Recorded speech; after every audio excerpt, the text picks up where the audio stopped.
गर्व और बढ़ जाता है। इसी तरह इस समय दुनिया भर में भारत के आयुर्वेद और योग के महत्व को भी लोग बड़े विशिष्ट भाव से देख रहे हैं। सोशल मीडिया पर देखिए, हर तरफ इम्यूनिटी बढ़ाने के लिए किस तरह से भारत के आयुर्वेद और योग की चर्चा हो रही है। कोरोना की दृष्टि से आयुष मंत्रालय ने इम्यूनिटी बढ़ाने के लिए जो प्रोटोकॉल दिया था, मुझे विश्वास है कि आप लोग इसका प्रयोग जरूर कर रहे होंगे। गर्म पानी, काढ़ा और जो अन्य दिशा निर्देश आयुष मंत्रालय ने जारी किए हैं, वो आप अपनी दिनचर्या में शामिल करेंगे तो आपको बहुत लाभ होगा। साथियों, वैसे ये दुर्भाग्य रहा है कि कई बार हम अपनी ही शक्तियां और समृद्ध परंपराओं को पहचानने से इनकार कर देते हैं। लेकिन जब विश्व का कोई दूसरा देश एविडेंस बेस्ड रिसर्च के आधार पर वही बात करता है, हमारी ही फॉर्मूला हमें सिखाता है, तो हम उसे हाथों हाथ ले लेते हैं। संभवतः इसके पीछे एक बहुत बड़ा कारण सैकड़ों वर्षों की हमारी गुलामी का कालखंड रहा है। इस वजह से कभी कभी हमें अपनी ही शक्ति पर विश्वास नहीं होता है, हमारा आत्मविश्वास कम नजर आता है। इसलिए हम अपने देश की अच्छी बातों को, हमारे पारंपरिक सिद्धांतों को एविडेंस बेस्ड रिसर्च के आधार पर आगे बढ़ाने के बजाय उसे छोड़ देते हैं, उसे हीन समझने लगते हैं। भारत की युवा पीढ़ी को अब इस चुनौती को स्वीकार करना होगा। जैसे विश्व ने योग को सहज स्वीकार किया है, वैसे ही हजारों वर्षों पुराने हमारे आयुर्वेद के सिद्धांतों को भी विश्व अवश्य स्वीकार करेगा।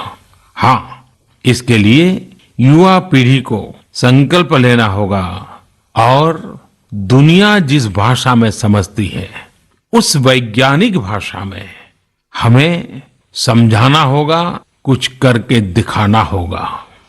साथियों, वैसे कोविड-19 के कारण कई सकारात्मक बदलाव हमारे काम करने के तरीके, हमारी जीवन शैली और हमारी आदतों में भी स्वाभाविक रूप से अपनी जगह बना रहे हैं। आपने सबने भी महसूस किया होगा, इस संकट ने कैसे अलग अलग विषयों पर हमारी समझ और हमारी चेतना को जागरूक किया है। जो असर हमें अपने आसपास देखने को मिल रहे हैं, इनमें सबसे पहला है मास्क पहनना और अपने चेहरे को ढककर रखना। कोरोना की वजह से बदलते हुए हालात में मास्क भी हमारे जीवन का हिस्सा बन रहा है।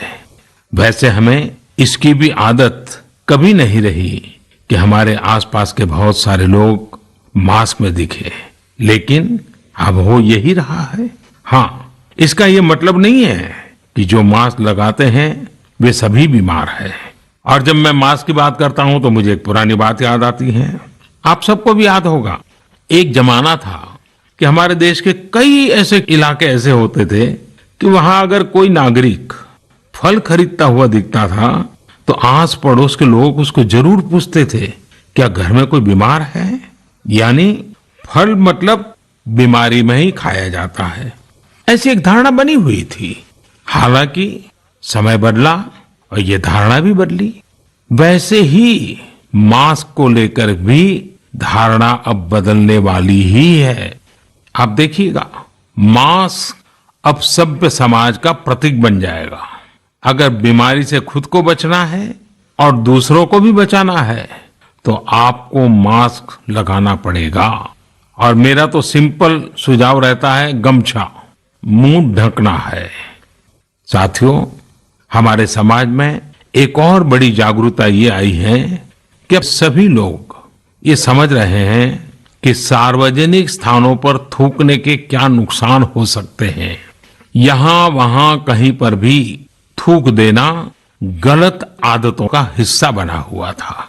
ये स्वच्छता और स्वास्थ्य को गंभीर चुनौती भी देता था। वैसे एक तरह से देखें तो हम हमेशा से ही इस समस्या को जानते रहे, लेकिन ये समस्या समाज से समाप्त होने का नाम ही नहीं ले रही थी।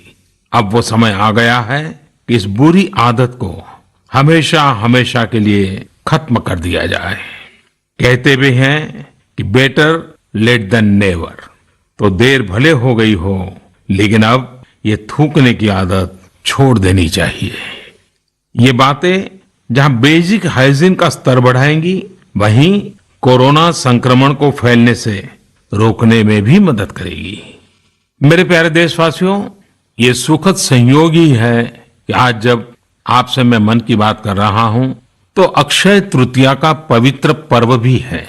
साथियों, क्षय का अर्थ होता है विनाश, लेकिन जो कभी नष्ट नहीं हो, जो कभी समाप्त नहीं हो, वो अक्षय है।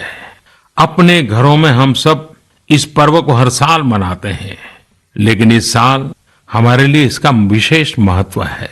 आज के कठिन समय में यह एक ऐसा दिन है जो हमें याद दिलाता है कि हमारी आत्मा, हमारी भावना अक्षय है। यह दिन हमें याद दिलाता है कि चाहे कितनी भी कठिनाइयां रास्ता रोके, चाहे कितनी भी आपदाएं आए, चाहे कितनी भी बीमारियों का सामना करना पड़े, इनसे लड़ने और जूझने की मानवीय भावनाएं